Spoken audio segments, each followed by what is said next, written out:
Good morning, YouTubers. All you exhaust pipe benders out there, all you guys that have big bucks and have brand new state-of-the-art pipe benders. This video is for the guys who do not. So I purchased this this franchise as an asset sale 16 years ago, and this old Ben Pearson bender. Ben Pearson. And I don't know how old it is, so I'm 16 years. I want to say this thing's got to be 30-something years old, and it's almost time for a new machine. But I really don't want to spend the $10,000 or $12,000 to replace it, even though it still will technically pay for itself. But I'm considering it. But every time I need something big and expensive, guess what? The kids need something.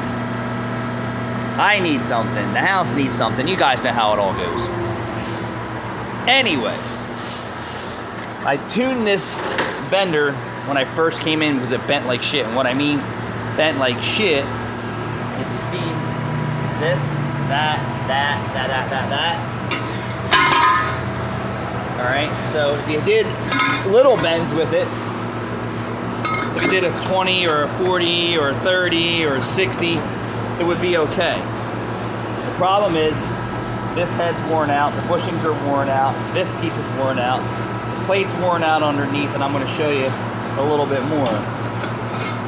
The ramrod, the shoes, these wear, okay? This wears. You can see the dirt and grime build up under there. But I'm going to leave that because I actually just tuned it to that. This head has collars inside that wear out. All right? So the shoes and dies wear. Shoes and dies. And then also this table that has the rest for these wear out too. So you can imagine, this has been a busy exhaust Meineke shop for 30 years, I'm guessing. Remember, I bought this asset sale 16 years ago. So what I did was I tuned it back then. I didn't reshape or buy any other tooling because the head is so worn out. Right here is your adjustments. So if it's bending crappy and you have a bunch of shims in here, take all the shims out and start from scratch. All right? I'm going to give you just the basics. This usually means the shoes or the ram is too high, meaning this piece here is hitting too high, I forget too low, one or the other. But if you just take all the shims out, or if this head's loose, start from scratch. Back the Allen keys out, pull whatever shims are out. I wouldn't recommend cleaning everything up because you might wind up with bigger issues. And give yourself a baseline with some fresh tubing. 3-inch bends different than 2.5, and different manufacturers bend different, so stick with one product line and your machine will be in better shape. This has the speed slow down a little bit, only because of the age of this machine.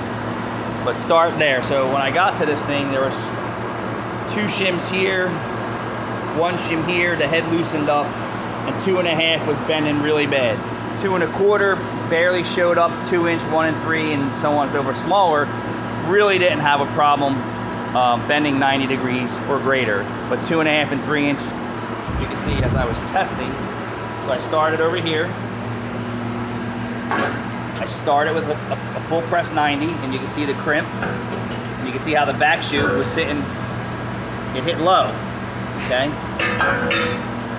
So then I do a short press after another tune and see what it did. That was on the bottom. And I did another press. You can see that there. And another press. Another press. And this is with me raising and lowering each side. Press, another press. And I said, oh wow, I'm onto something. I got a smooth bend out of it. See, not so smooth. Smooth. Smooth. And this is all how the die hits the shoes. And then I said, all right, let me drop everything down. That was my last bend. So how many bends did it take me? This was a scrap piece that I messed with the other day, and I said, damn, this thing's really screwed up when you get on tight radiuses. I'll tune it tomorrow and go figure it. I got to do an exhaust job on an old Blazer.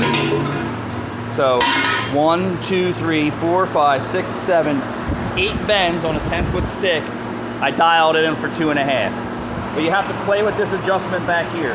So loosen these up, pry up under here, And I'm using razor blades because it's a very fine adjustment. You're not going to get it perfect because there's so many things worn out. This thing's rocking back here on the ram. I'm sure this adjustment back here is worn out from sliding around. And here's worn out from moving up and down over these years. But it does work well once you dial it in. I hope this video helps somebody. It's going to take a little time and patience, and you're going to ruin some of your inventory, but you'll learn something. Thanks for watching.